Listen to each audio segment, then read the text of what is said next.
ये हमने लास्ट जो है बात किया था एक्सपेंडिचर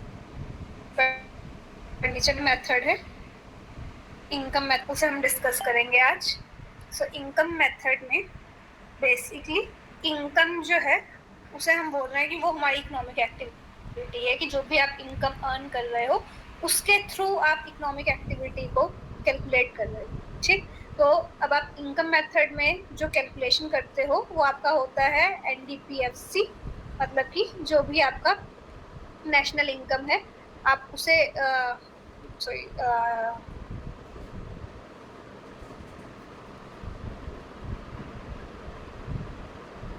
जो यहाँ पे आप नेशनल इनकम कैलकुलेट कर रहे हो एनपीएफसी, इसके लिए जो हमारे पास फॉर्मूला आपने पढ़ा भी होगा 12th में, 11th-12th में जब भी आपके पास नेशनल इनकम अकाउंटिंग का सेक्शन था और हमने जब किया था ये चैप्टर तब भी मैंने आपको ये फॉर्मूला लिखवाया था। बट आपकी बुक में जो है इस फॉर्मूला को जो फर्दर जो है आगे बेसिकली जो एक्सटेंड करके जो है दिया हुआ है एक फॉर्मूला, तो हम उसको भी डिस्कस करेंगे। पहले मैंने जो करवाया था मैं उसको जो है एक बार यहाँ पे लिख देती हूँ।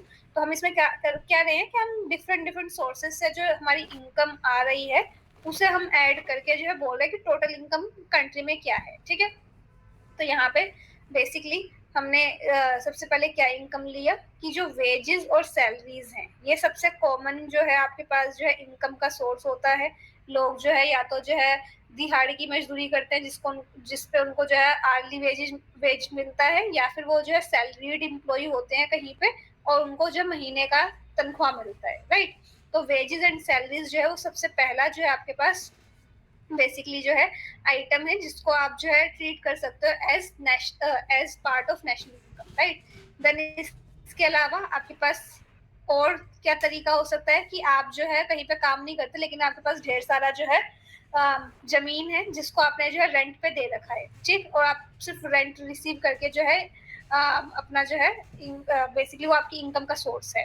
तो रेंट जो है वन ऑफ द इनकम का सोर्स हो गया। इसके अलावा इसी तरह से अगर आप कोई काम कर रहे हो और उस पर आप प्रॉफिट अर्न कर रहे हो, ठीक, जैसे कंपनीज हैं वो प्रॉफिट अर्न कर रही है उनकी इनकम है, तो ये प्रॉफिट भी जो है इसी इनकम का पार्ट हो जाएगा।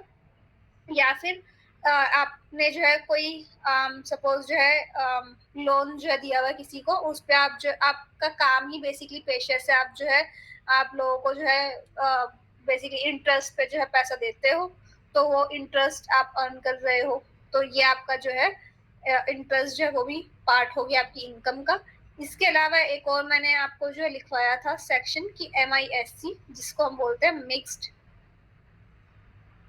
इनकम ऑफ सेल्फ एम्प्लॉयड, कि जो सेल्फ एम्प्लॉयड होते हैं उनकी इनकम जो है कई बार जो है एक तय रास्ते से नहीं आ रही होती। जैसे मैंने यहाँ पे जो है जो बोला है इन चारों आइटम्स को, इन चारों आइटम्स में आपका एक तय रास्ता है कि आप कहीं पे या तो काम कर रहे हो या आपके पास जो है जमीन है या आप जो है कोई बिजनेस रन करते हो, तो आपको उसी तरह से जो है पैसा जो है रिसीव हो सकता है। या तो आपको सैलरी मिलेगा या आपको जो है रेंट मिलेगा या आपको प्रॉफिट अर्न होगा, राइट। तो ये आपके जो है तय सोर्सेज हैं। तो इसलिए हमने यहाँ पे इसको जो है एक सीधी जो है कैटेगरी में जो है डाल सकते हैं हम कि अच्छा यहाँ से जो है पैसा आया है, रेंट है या इंटरेस्ट है, वो हम कैटेगराइज कर सकते हैं। लेकिन कई बार क्या होता है आपकी जो इनकम होती है वो कैटेगराइज आप नहीं कर सकते क्योंकि आपकी इनकम जो है अलग अलग सोर्सेज से आई होती है। कि आपके पास जो है आपने किसी जगह पे इन्वेस्ट किया हुआ था तो वहां से आपको जो है कुछ इनकम आ रहा है, आपने जो है बेसिकली प्रॉफिट आ रहा है, या आपने जो है कहीं पे जो है कोई एज पर आर के हिसाब से कोई ट्यूशन दिया तो वहां से आपको जो है उसको वेज में आप कंसिडर करोगे, तो वेजेस का वो पार्ट होगा। तो बेसिकली अलग अलग सोर्सेज से जो है आपको इनकम रिसीव हो रही है, ठीक। तो आपके पास उसको कैटेगराइज करने के लिए जो है ऑप्शन नहीं है कि आप उसको कौन सी कैटेगरी में डालोगे, ठीक। तो ऐसी केस में जो सेल्फ एम्प्लॉयड की जो मिक्स इनकम होती है उसके लिए हम यहाँ पे जो है अलग से सेक्शन बना रहे हैं कि जो भी इस तरह की इनकम होगी जिसको हम अलग से कैटेगराइज नहीं कर सकते उसे हम mixed income of self employed में डाल देंगे, ठीक। तो इससे आपके पास आ जाएगा आपकी नेशनल इनकम क्या है। अब ये जो रेंट प्रॉफिट और इंटरेस्ट होता है इसको हम ऑपरेटिंग सरप्लस भी बोलते हैं, क्योंकि आपकी बेसिकली इकोनॉमी को रन करने के लिए, ऑपरेशनलाइज करने के लिए जो सरप्लस जो क्रिएट होता है वो रेंट प्रॉफिट इंटरेस्ट के फॉर्म में ही हमारे पास जो है क्रिएट होता है, राइट।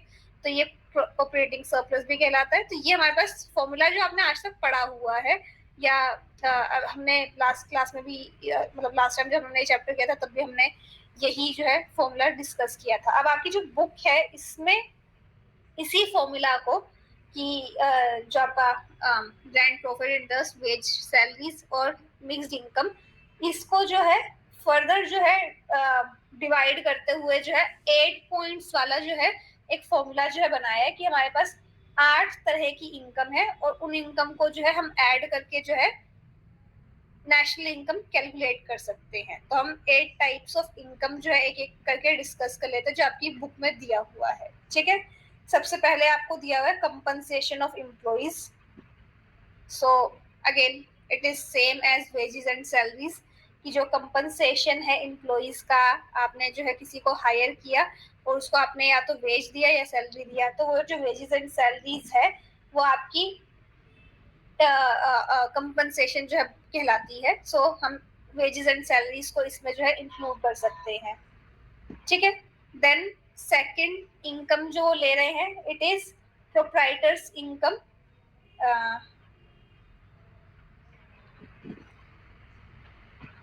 जो प्रोप्राइटर्स इनकम है वो बेसिकली क्या है, ये mixed income of self employed की जो प्रोप्राइटर है कि सेल्फ एम्प्लॉयड कोई जो पर्सन है उसकी इनकम। अब जो मिक्स्ड इनकम हम बोल रहे हैं अलग से mixed income of self employed, यहाँ पे वो टर्म दे रहा है उसको प्रोप्राइटर्स इनकम, तो सेम ही चीज है। इसके अलावा तीसरी इनकम वो बोल रहा है रेंटल इनकम ऑफ पर्सन, या रेंटल इनकम आप सिंपली लिख सकते हो। अगेन रेंट जो है जो हमने यहाँ पे लिया था वही यहाँ पे वो तीसरी इनकम जो है ले रहा है कि रेंट जो है आप रिसीव करते हो तो वो भी एक तरह की इनकम होती है। इसके अलावा कॉर्पोरेट प्रॉफिट, तो ये भी हम बात कर चुके हैं कि जो प्रॉफिट्स होते हैं उसमें हम सभी तरह के प्रॉफिट्स को इंक्लूड कर रहे थे। यहाँ पे वो स्पेसिफाई कर रहा है कॉर्पोरेट का प्रॉफिट है तो वो भी एक तरह की इनकम है, ठीक। इसके अलावा पांचवा वो आइटम ले रहा है नेट इंटरेस्ट। अगेन इंटरेस्ट हम ऑलरेडी जो है ले चुके हैं इस फॉर्मूला में, ठीक। तो आप देखोगे तो ये पांचों के पांच आइटम जो है हमारे यहाँ पे ये जो हमने फॉर्मूला लिखा है यही एग्जैक्ट फॉर्मूला है, ठीक। अब इसके अलावा वो जो चीजें लिख रहा है मैं उसको जो है एक बार समझा देती हूँ कि वो जो लिख रहा है उसका क्या मतलब है। इसके बाद वो बोल रहा है taxes on production and import.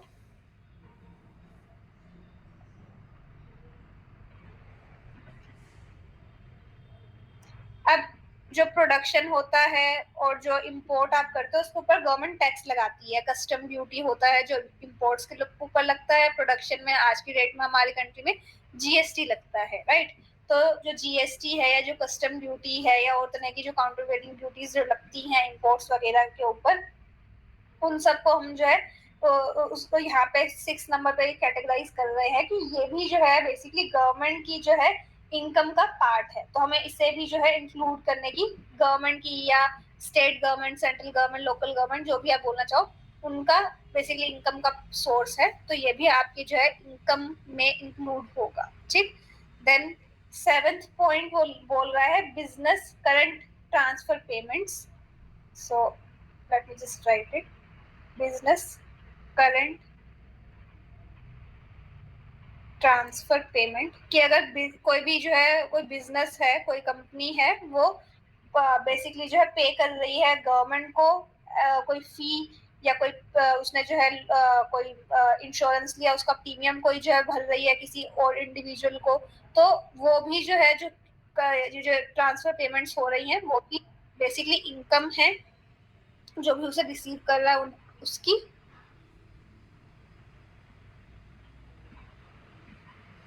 तो इसलिए ये भी जो आपकी इनकम का जो है पार्ट बन जाता है। And then lastly 8th point में हम ले रहे हैं current surplus of government enterprises.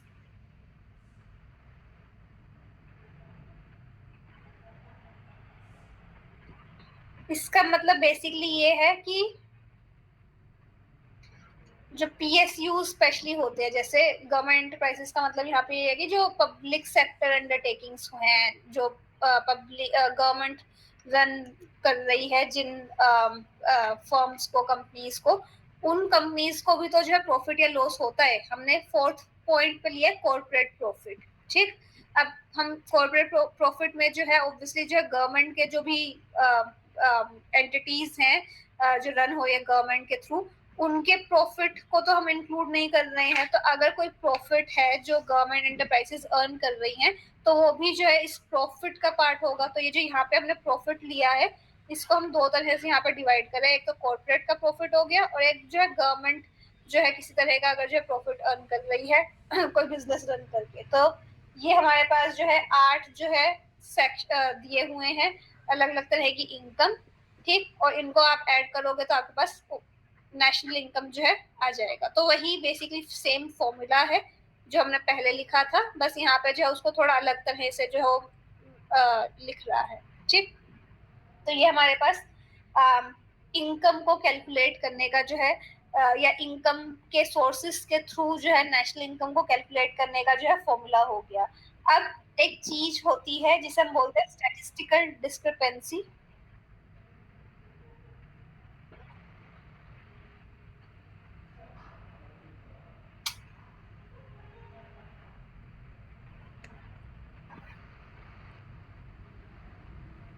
So there is something called statistical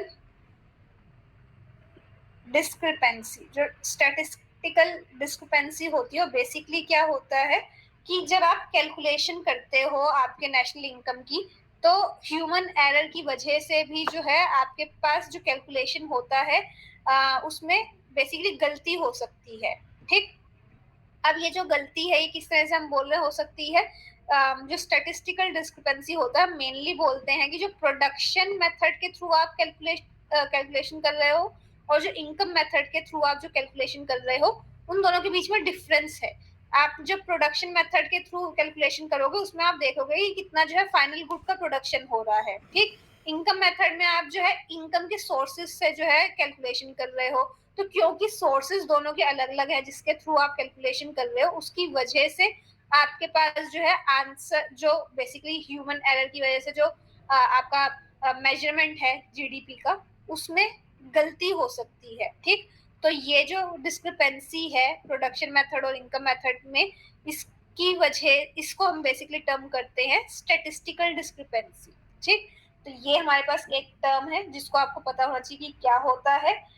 इसके अलावा एक और जो चीज है जो हमने बात पहले तो की हुई है, लेकिन इस बार हमने नहीं की थी। हमने जब ये जीडीपी और जीएनपी का मैंने डिस्कशन, सॉरी, जीडीपी और जीएनपी का जब मैंने डिस्कशन किया था, तो मैंने नेट फैक्टर पेमेंट्स को तो डिस्कस कर लिया था, लेकिन इसके अलावा भी हमारे पास एक और चीज है जिसे हम डेप्रिसिएशन बोलते हैं। कि अगर मैं जीडीपी की जगह एनडीपी जो है कैलकुलेट करना चाहूँ, मतलब ग्रॉस डोमेस्टिक प्रोडक्ट की जगह नेट डोमेस्टिक प्रोडक्ट अगर मुझे जो है कैलकुलेट करना है, तो उस केस में मेरे पास जो है क्या जो है डिफरेंस आएगा इन दोनों के बीच का। तो वो आपका बेसिकली जो है डेप्रिसिएशन आपको बताता है कि क्या डिफरेंस है। ग्रोस और नेट वैल्यू का मतलब बेसिकली क्या है, दोनों तरफ हम डोमेस्टिक प्रोडक्ट कैलकुलेट कर रहे हैं, बस यहाँ पे हम ग्रोस वैल्यू ले रहे हैं, यहाँ नेट वैल्यू। अब जो ग्रोस वैल्यू और नेट वैल्यू है उन दोनों के बीच का डिफरेंस क्या है, बेसिकली ग्रोस वैल्यू का मतलब होता है कि आपका इन टोटल जो भी आपकी चीजें हैं उसकी वैल्यू क्या है। ठीक, उस पर कुछ भी अगर टूट फूट हो रहा है हम उसको जो है कंसिडर नहीं करते हैं। जो नेट वैल्यू होती है उसमें हम जो भी आपकी स्टॉक है, जो भी आपकी मशीनरी है, जो भी चीजें हैं आपके पास, उन सबका टूट फूट होने के बाद हम कहते हैं कि अच्छा नेट वैल्यू इसकी क्या है। ठीक, अब सपोज आपने अपना मोबाइल जो है खरीदा 10,000 का, तो उसकी हम बोलेंगे ग्रोस वैल्यू जो है 10,000 है, लेकिन आपने साल भर चला लिया, उसकी वजह से जो है उसकी जो टूट फूट उसमें हुई, सपोज 1,000 रुपीज की उसमें टूट फूट हो गई, तो साल भर के बाद उसकी नेट वैल्यू जो है 9,000 बचती है। ठीक, तो ये जो टूट फूट हो रही है, जो वियर एंड टियर हो रहा है आपकी चीजों का, उसको आपको अगर अकाउंट करना है तब हम लेके आते हैं डेप्रिसिएशन। जो डेप्रिसिएशन है वो बताता है कि क्या डेप्रिसिएशन हुआ है किसी भी चीज की वैल्यू में।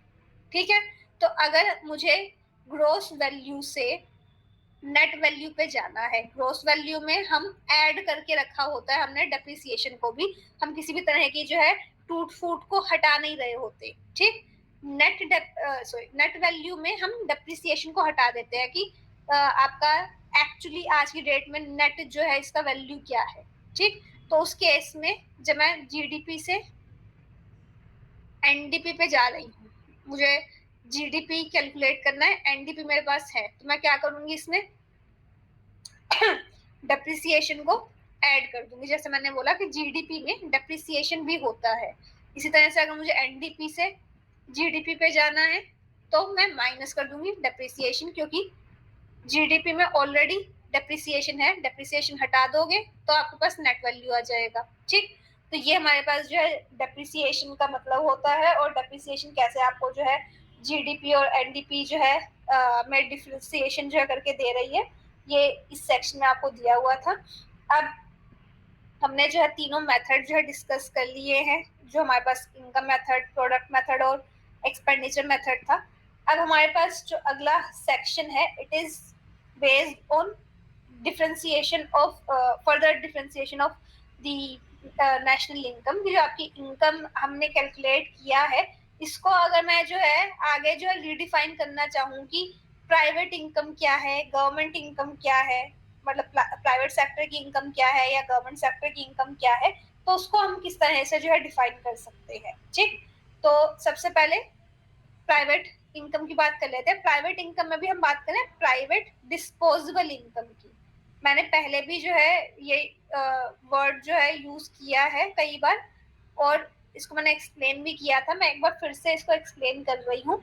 जो डिस्पोजेबल इनकम होती है उसका मतलब ये है कि ऐसी इनकम जिसको आप डिस्पोज ऑफ कर सकते हो, ठीक, मतलब जिसको आप कंज्यूम कर सकते हो, यूज कर सकते हो। अब अगर आपकी अगेन हमारे पास यहाँ पे जो है ग्रॉस और नेट के बीच में हम जो डिफरेंशिएशन कर रहे हैं, जो लेकिन ये इनकम है तो यहाँ पे हम डिप्रिसिएशन की बात नहीं कर रहे हैं, यहाँ पे हम जो है टैक्सेस की बात करेंगे कि अगर आपके पास जो है एक ग्रॉस इनकम आपने रिसीव की 50,000 रुपए, ठीक। अब गवर्नमेंट ने कहा कि आपको जो है साल का जो है 5,000 रुपए जो है टैक्स भरना है, ठीक है। इरिस्पेक्टिव ऑफ योर इनकम 50,000 या 60,000 है, आपको 5,000 टैक्स भरना है। तो अगर आपकी इनकम 50,000 आपने रिसीव की है, अब आपको टैक्स भरना पड़ गया 5,000, तो आपके पास इन हैंड तो 45,000 आया ना। आप 50,000 तो आप यूज नहीं कर सकते हो, कंज्यूम नहीं कर सकते। आप 50,000 के 50,000 आपको 5,000 गवर्नमेंट को पे करना पड़ेगा टैक्स के फॉर्म में, और बाकी का बचा हुआ पैसा आप यूज कर सकते हो या डिस्पोज ऑफ कर सकते हो, कंज्यूम कर सकते हो, ठीक। तो ये आपका होता है इनकम और डिस्पोजेबल इनकम के बीच का डिफरेंस, कि इनकम वो है जो आपको बेसिकली जो है आपके नाम का बेसिकली आपके जो कॉन्ट्रैक्ट में बेसिकली लिखा हुआ है कि ये आपकी इनकम है, ठीक। डिस्पोजेबल इनकम होती है कि एक्चुअली जो आपके अकाउंट में आती है, क्योंकि टीडीएस आपने पढ़ा होगा, टैक्स डिडक्टेबल एट सोर्स, कि जब आप कहीं पे काम कर रहे होते हो तो वहां पे आपका जो है टीडीएस कटता है, टैक्स काट के आपको इनकम मिलती है, राइट। तो वो इनकम को ही आप जो है खर्च कर सकते हो। आपके कॉन्ट्रैक्ट में लिखी इनकम अलग है, 7 लाख का आपका पैकेज लगा, आपको 7 लाख नहीं मिल रहा है साल का, उसमें से जो है टीडीएस जो है सपोज जो है 50,000 का टीडीएस कट रहा है, तो 6.5 लाख आपके हाथ में आ रहा है, तो 6.5 लाख रुपए है जो आप कंज्यूम कर रहे हो, 7 लाख आप साल का कंज्यूम नहीं कर रहे, ठीक। तो ये ये डिस्पोजेबल इनकम और इनकम के बीच का डिफरेंस होता है। अब प्राइवेट इनकम और प्राइवेट डिस्पोजेबल इनकम में भी सेम चीज का डिफरेंस है कि प्राइवेट इनकम मतलब कि प्राइवेट इनकम ग्रोस वैल्यू क्या है, प्राइवेट डिस्पोजेबल इनकम मतलब कि एक्चुअली जो प्राइवेट सेक्टर कंज्यूम कर सकता है अपनी इनकम का पार्ट, ठीक। तो इसमें हम कैलकुलेशन देख लेते हैं किस तरह से है। तो प्राइवेट डिस्पोजेबल इनकम में आपके पास सबसे पहले आता है वाई, वाई मतलब हमारा जीडीपी, जो हमने अलग अलग मेथड से कैलकुलेट किया है, ठीक। Y plus net factor payments from abroad, क्योंकि ये तो सिर्फ डोमेस्टिक इनकम हुआ, जो प्राइवेट सेक्टर है वो ना सिर्फ आपका डोमेस्टिक सेक्टर है, सॉरी डोमेस्टिकली है, बट आपका फॉरेन में भी जो है जो लोग हैं वो भी तो आपके प्राइवेट सेक्टर का पार्ट है। तो ये आपका जो है नेट फैक्टर पेमेंट्स हो गया, जो आपको बाहर से जो है लोग हैं वहां का जो भी पैसा रिसीव हो रहा है। इसके अलावा आपकी जो भी ट्रांसफर्स होते हैं, गवर्नमेंट जो है ट्रांसफर्स जो है देती है, कुछ कुछ जो है बेसिकली जो है पेमेंट जो है हाउस होल्ड सेक्टर को या कॉर्पोरेट सेक्टर को जो प्रोवाइड कराती है, तो वो जो ट्रांसफर्स होते हैं उनको भी हम यहाँ पे इंक्लूड करते हैं कि ये आपके डिस्पोजेबल इनकम का पार्ट है। ठीक है, जैसे सब्सिडी आपको कोई मिल रही है, जैसे मैंने कल बताया था कि सब्सिडी जो है वो आपकी नेशनल इनकम का पार्ट नहीं होती, क्योंकि नेशनल इनकम में आप जो इकोनॉमिक एक्टिविटी की बात कर रहे हो, तो जो प्रोडक्शन आपको या किसी चीज प्रोडक्टिव हो किसी तरह से। अब जो प्राइवेट डिस्पोजेबल इनकम है वहां पे वो प्रोडक्टिविटी की बात नहीं हो रही, यहाँ पे बेसिकली बात हो रही है कि क्या कंज्यूम कर सकते हो। तो जो सब्सिडी मिली थी जो कि आपकी इनकम नेशनल इनकम का पार्ट नहीं थी, बट वो आपकी खुद की इनकम का तो पार्ट है, आप उसको कंज्यूम तो करोगे। तो जो ट्रांसफर्स होते हैं उसमें ये आपके सब्सिडीज, डोनेशन, अगर कुछ किसी भी तरह की जो XYZ चीज आपको गवर्नमेंट के थ्रू मिल रही है, ये जो ट्रांसफर है ये लेके जो ट्रांसफर बाय गवर्नमेंट है, गवर्नमेंट ट्रांसफर कर रही है। ठीक, तो आपकी इनकम का पार्ट है, उसको आप कंज्यूम करोगे। तो ये सब आपका जो है इनकम का पार्ट हो गया। इसके अलावा एक और जो है आपका interest payment on government debt, INT।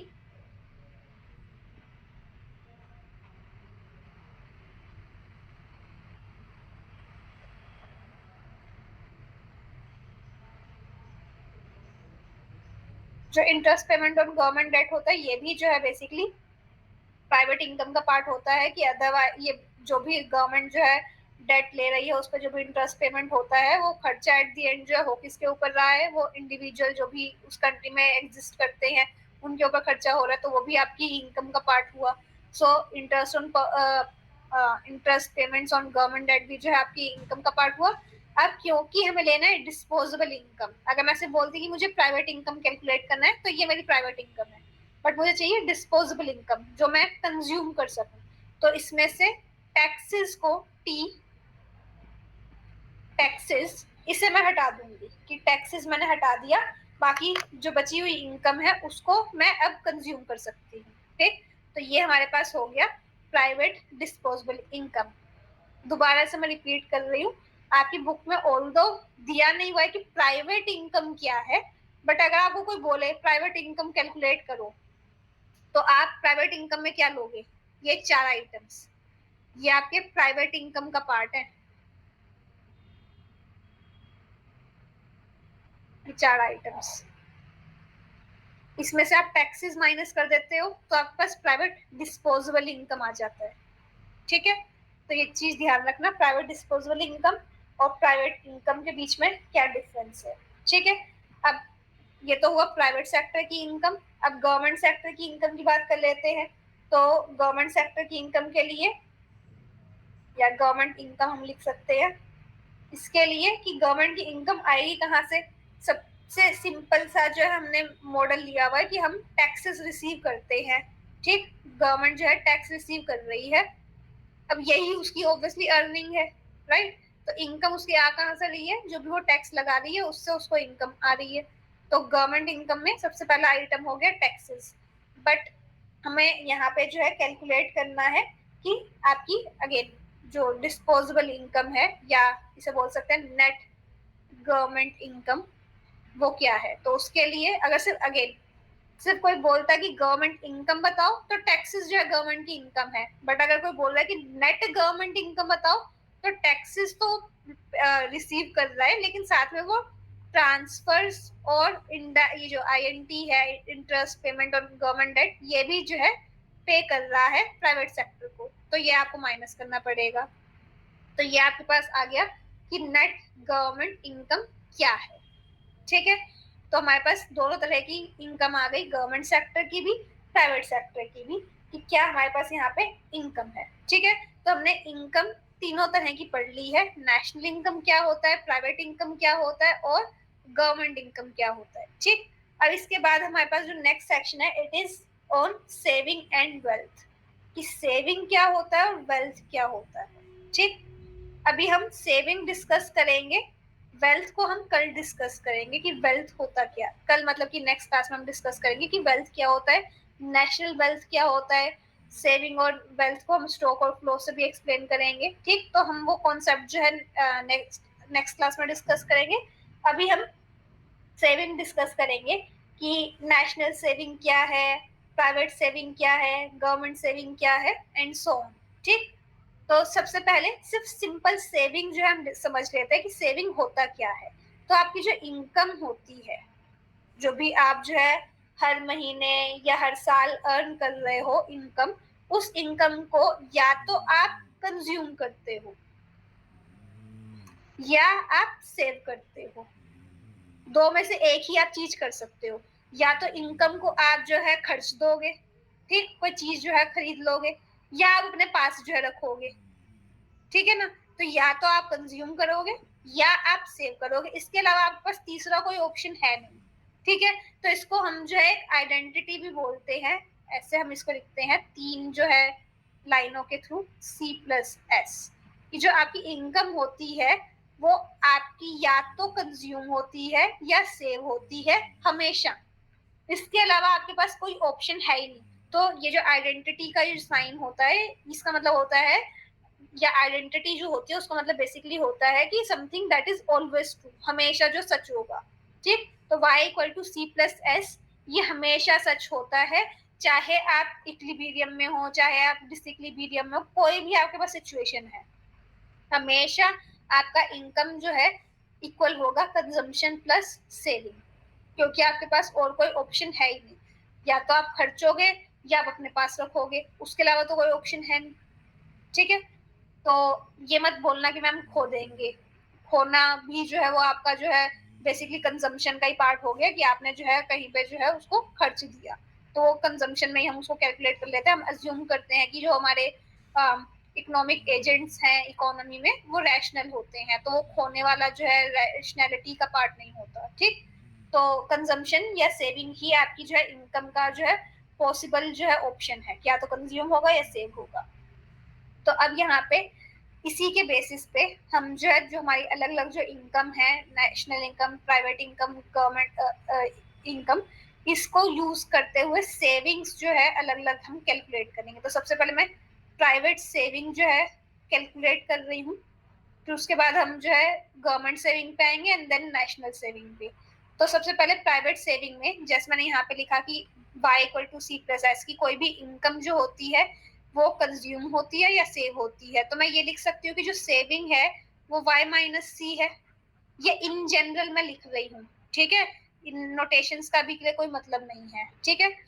तो इन जनरल आपको पता चल गया कि जो सेविंग है वो इनकम और कंजम्पशन के बीच का डिफरेंस है, ठीक। अब मुझे प्राइवेट सेविंग अगर निकालना है तो मुझे क्या करना होगा, जो प्राइवेट इनकम है इसमें से मैं जो है अगर कंजम्पशन जो है माइनस कर दूं प्राइवेट कंजम्पशन, तो मेरा प्राइवेट सेविंग आ जाएगा। तो मैं अगर लिखूं यहाँ पे प्राइवेट डिस्पोजेबल इनकम है क्या, y+NFP plus INT plus TR minus taxes, ये मेरे पास प्राइवेट सेविंग है, राइट। अब इस प्राइवेट सेविंग में से मैं प्राइवेट कंजम्पशन अगर माइनस कर दूं तो बेसिकली जो है मेरे पास क्या आएगा, प्राइवेट सेविंग। प्राइवेट कंजम्पशन क्या है हमारे पास, हमने इस एक्सपेंडिचर मेथड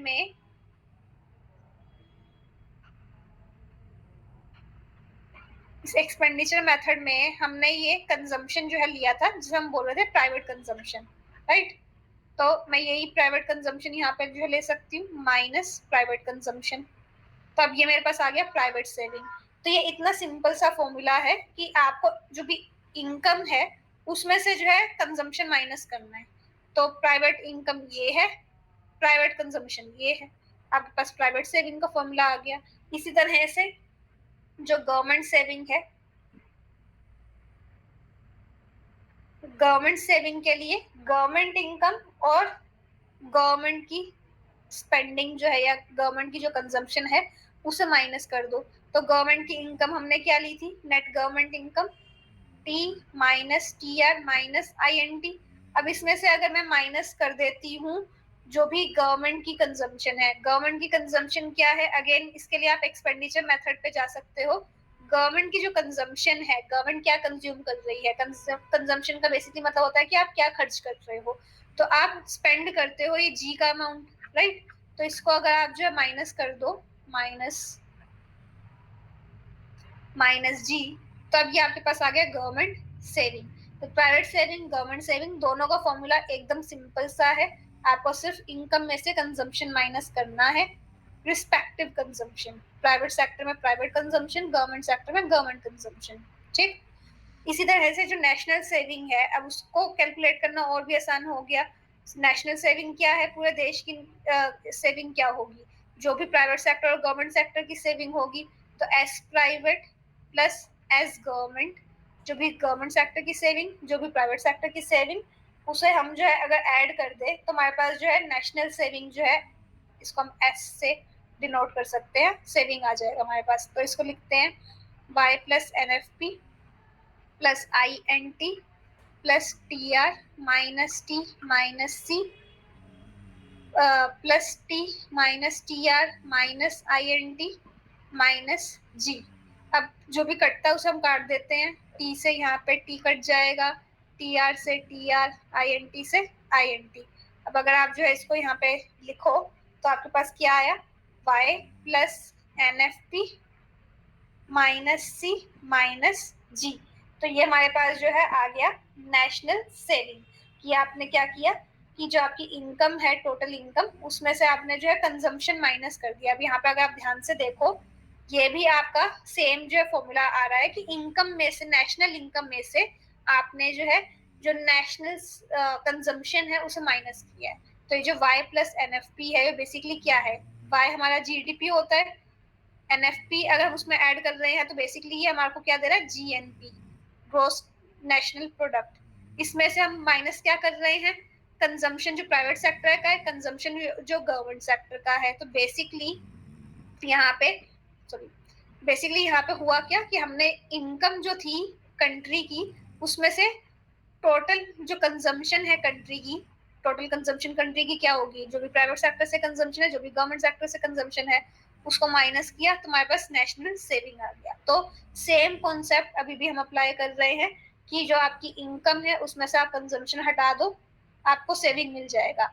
चाहे आपको नेशनल निकालना हो, चाहे आपको गवर्नमेंट निकालना हो, चाहे आपको प्राइवेट निकालना हो, सबके लिए सेम कॉन्सेप्ट हम यूज कर रहे हैं। ठीक, तो ये तो हुआ हमारे पास कि क्या हमारे पास जो है अलग अलग जो है तरह की सेविंग्स हैं, क्या हमारे पास अलग अलग तरह के फॉर्मूलाज हैं। अब इसी के बेसिस पे हम जो नेशनल सेविंग का हमने फॉर्मूला जो लिखा है, इसी को आगे हम जो फर्दर यूज करके हम एक आइडेंटिटी जो है यहाँ पे जो है लिखने वाले हैं, जिसे हम बोलते हैं uses of private saving identity. ठीक, तो मैंने अभी अभी जो फॉर्मूला लिखा सेविंग का, नेशनल सेविंग का, उसे मैं दोबारा से यहाँ पे लिख रही हूँ, Y plus N F P minus C minus G. अब हमें पता है जो हमारा एक्सपेंडिचर मेथड होता है उसके अकॉर्डिंग ये जो y है इसको हम लिख सकते हैं c plus I plus G plus N X, फिर बाकी का हिस्सा मैं वैसे लिख सकती हूँ plus N F P minus C minus G. ठीक, ये मैंने एक्सपेंडिचर मेथड से लिखा है कि जो y होता है सी आई जी एन एक्स का समेशन होता है, बाकी का सारा आइटम वैसे ही है। तो ये मेरे पास जो है नया इक्वेशन आ गया। अब इसमें से मैं c में से c माइनस कर सकती हूँ, g में से g माइनस कर सकती हूँ, राइट। अब मेरे पास क्या जो है इक्वेशन बना, s equal to I plus N X plus N F P, right. अब इसमें एक और चीज हमें जो है ध्यान देने की जरूरत है, जो एन एक्स और एन एफ पी होता है इसे हम बोलते हैं current account balance. Current account balance हमारा होता है N X plus N F P. एक बार छोटा सा डिस्कशन कर लेते हैं कि करंट अकाउंट बैलेंस होता क्या है। हमारे पास बैलेंस ऑफ पेमेंट जो है, बैलेंस ऑफ पेमेंट करके एक जो है आइटम होता है, जिसे बेसिकली हम बोलते हैं कि वो एक रिकॉर्ड है सभी तरह की ट्रांजैक्शंस का जो रेस्ट ऑफ द वर्ल्ड के साथ हो रही है किसी भी कंट्री की। ठीक, तो जो बैलेंस ऑफ पेमेंट होता है उसका बेसिकली मतलब क्या है कि अगर मैंने कुछ भी परचेज किया या कुछ भी मैंने सेल किया बाहर किसी कंट्री के साथ, तो उसका जो भी रिकॉर्ड है वो मैं बैलेंस ऑफ पेमेंट में लिख रही हूँ। ठीक, अब इसके जो रिकॉर्ड है इसको हम दो तरह से लिखते हैं, एक करंट अकाउंट में, कुछ मतलब आइटम्स करंट अकाउंट में जाते हैं और कुछ आइटम्स कैपिटल अकाउंट में जाते हैं। कैपिटल अकाउंट आपके सिलेबस में दिया नहीं हुआ है, तो मैं इसको डिस्कस नहीं करूंगी। करंट अकाउंट में डिस्कस कर लेती हूँ, क्योंकि मेरे को करंट अकाउंट यहाँ पे चाहिए है कि क्या होता है और क्या नहीं होता है। तो जो बैलेंस ऑफ पेमेंट है उसको दो हिस्सों में हम डिवाइड करते हैं, करंट और कैपिटल। करंट में हम बेसिकली क्या क्या चीजें ऐड करते हैं, करंट अकाउंट में हम वो सब रिकॉर्ड करते हैं ट्रांजेक्शन, जैसे कि आपका अगर किसी तरह के गुड्स का, मर्चेंडाइज का जो है परचेज या सेल हो रहा है, किसी तरह की सर्विस का परचेज एंड सेल हो रहा है, ठीक, या फिर आपको कोई डोनेशन जो है बाहर से मिल रही है, आपको कोई गिफ्ट जो है बाहर से रिसीव हो रहा है, आप कोई जो है सर्विस प्रोवाइड कर रहे हो, उस पर आपको जो है पेमेंट रिसीव हो रहा है। तो ये जो अलग अलग तरह की मैंने अभी आपको ट्रांजेक्शन बताई, इस तरह के ट्रांजेक्शन का रिकॉर्ड जो है करंट अकाउंट में रखा जाता है। तो जब मैंने सबसे पहली ट्रांजेक्शन बोली, मैंने बोला कि आपका अगर किसी तरह की मर्चेंडाइज या गुड्स का जो है सेल परचेज हो, अगर गुड्स का सेल परचेज हो रहा है, गुड्स मतलब जैसे मोबाइल है, अगर मोबाइल का सेल परचेज होता है बाहर की कंट्रीज से, तो उसका बेसिकली मतलब क्या है कि आप एक्सपोर्ट कर रहे हो या इंपोर्ट कर रहे हो। परचेज कर रहे होगे तो इंपोर्ट कर रहे होगे, सेल कर रहे हो तो एक्सपोर्ट कर रहे हो, राइट। तो जब मैं बोलती हूँ कि purchase and sale of merchandise हम रिकॉर्ड करते हैं करंट अकाउंट में, तो उसका मतलब ये है कि मैं बेसिकली बोल रही हूँ कि आपका परचेज, एक्सपोर्ट और इंपोर्ट जो है आप रिकॉर्ड कर रहे हो गुड्स का। इसी तरह से मैंने कहा सर्विसेज का भी सेल परचेज आप रिकॉर्ड करते हो, तो अगेन कि आपकी जो सर्विसेज हैं उसका भी सेल परचेज जो है आपके जो आपका ट्रेड बैलेंस होता है, जो नेट एक्सपोर्ट होता है, उसको हम ट्रेड बैलेंस भी बोलते हैं, इसे हम ट्रेड बैलेंस बोलते हैं। तो यहाँ पे तो आपका गुड्स का सेल परचेज आ गया कि आपने क्या एक्सपोर्ट किया, क्या इंपोर्ट किया, तो आपके पास नेट वैल्यू जो है आ गई, नेट एक्सपोर्ट आ गया। इसी तरह से जो सर्विसेज होती हैं उसका सेल परचेज जब हो रहा है कि आपने बाहर सर्विस दी, किसी ने बाहर से आपको सर्विस दी, तो आपका जो पेमेंट रिसीव हो रहा है उसके लिए, तो वो आपका नेट फैक्टर पेमेंट हो गया। तो ये बेसिकली आपका सर्विसेज का जो है हिस्सा हो गया कि सर्विसेज का सेल परचेज जो भी हो रहा है उसका रिकॉर्ड जो है नेट फैक्टर पेमेंट्स पे आ गया। जो तीसरा मैंने आइटम बोला था कि डोनेशन या गिफ्ट्स वगैरह, वो हमारा यूनिलेटरल ट्रांसफर का जो है पार्ट होता है, क्योंकि वो बहुत छोटा हिस्सा होता है करंट अकाउंट बैलेंस का, तो इसलिए उसको हम जो है नेग्लिजिबल लेके जो है जीरो मान लेते हैं, ठीक है। बट इसका मतलब ये नहीं है कि करंट अकाउंट बैलेंस में यूनिलेटरल ट्रांसफर आता नहीं है। तो ये ध्यान रखना हमेशा, जो करंट अकाउंट बैलेंस होता है वो तीन चीजों से मिलकर बना होता है। ट्रेड बैलेंस जिसमें गुड्स, फिजिकल गुड्स का सेल परचेज रिकॉर्ड होता है, नेट फैक्टर पेमेंट्स जिसमें सर्विसेज का सेल परचेज रिकॉर्ड होता है, और तीसरा जो यूनिलेटरल ट्रांसफर जिसमें आपका डोनेशंस, गिफ्ट्स, ये सब जो रिकॉर्ड होता है, ठीक। तो जो हमारे पास यहाँ पे करंटली फॉर्मूला दिया हुआ है वो है कि करंट अकाउंट में हम जो है यूनिलेटरल ट्रांसफर को जीरो ले रहे हैं, जिसकी वजह से करंट अकाउंट बैलेंस हो गया net export plus net factor payments. तो यहाँ पे ये जो मैंने इक्वेशन लिखी थी, इस इक्वेशन को मैं लिख सकती हूँ कि saving is I plus C ए। एक मिनट मैं जरा प्लग कर लूं अपना लैपटॉप।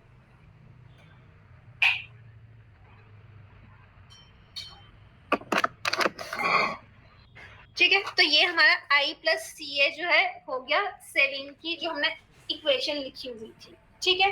अब इसको मैं फर्दर जो है किस तरह से लिख सकती हूँ, ये जो सेविंग मैंने यहाँ पे लिया नेशनल सेविंग, इसको मैं लिख सकती हूँ S private plus S government. अभी हमने जो है थोड़ी देर पहले बोला कि जो हमारी नेशनल सेविंग है वो गवर्नमेंट सेक्टर और प्राइवेट सेक्टर की सेविंग का जो है समेशन है। सो आई कैन राइट कि S private is equal to I minus, इसको मैं इधर लेके आ रही हूँ, एस गवर्नमेंट, या इसको आप लिख सकते हो plus minus of S government plus C A. ये जो मैंने इक्वेशन लिखी इसे हम बोलते हैं यूजेस ऑफ प्राइवेट सेविंग। ये आपको बताता है कि जो प्राइवेट सेविंग है उसको आप कहाँ कहाँ यूटिलाइज कर सकते हो इकोनॉमी में। मतलब इस प्राइवेट सेविंग को आप इन्वेस्टमेंट के तौर पे यूज कर सकते हो। माइनस एस गवर्नमेंट का मतलब क्या होता है कि गवर्नमेंट सेविंग जो है वो नेगेटिव है। कोई भी सेविंग नेगेटिव होती है तो उसका मतलब ये है कि आपका खर्चा ज्यादा है, इनकम कम है, राइट। तो उस केस में अगर गवर्नमेंट का खर्चा ज्यादा है, इनकम कम है, तो उसका मतलब क्या है कि गवर्नमेंट डेफिसिट अर्न कर रही है। तो जो नेगेटिव एस गवर्नमेंट होता है उसका मतलब बेसिकली होता है कि गवर्नमेंट डेफिसिट। तो एक और तरीका क्या है प्राइवेट सेविंग को यूज करने का, कि आप डेफिसिट को गवर्नमेंट के फाइनेंस करो। तीसरा तरीका क्या है, प्लस सीए। अगर सीए जो है पॉजिटिव है तो उसका मतलब होता है कि करंट अकाउंट सरप्लस है।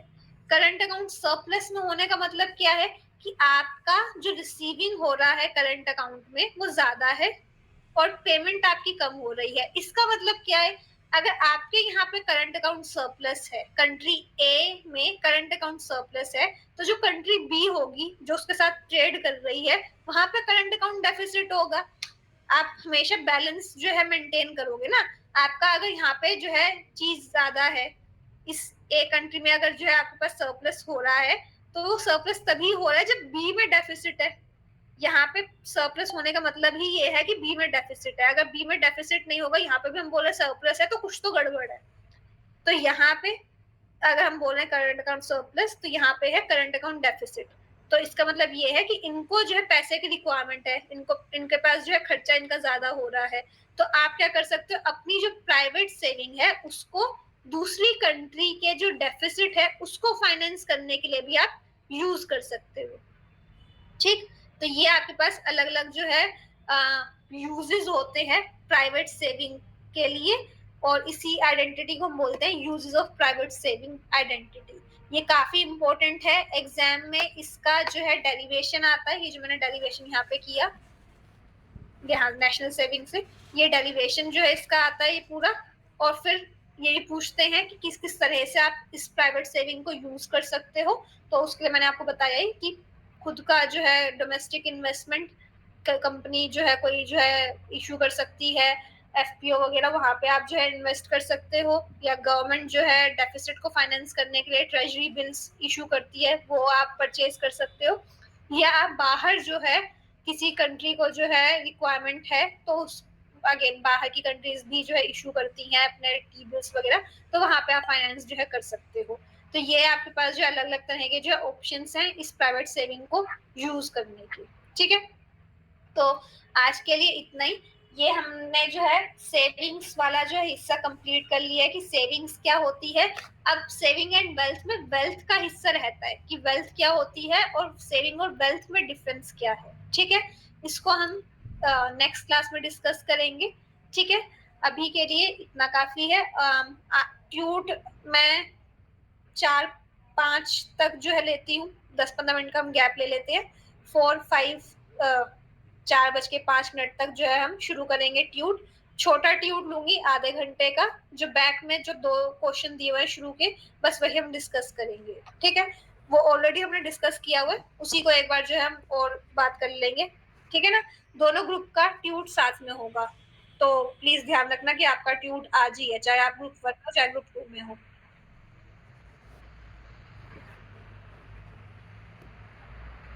हाँ, और अपना रोल नंबर जो है मार्क कर दो।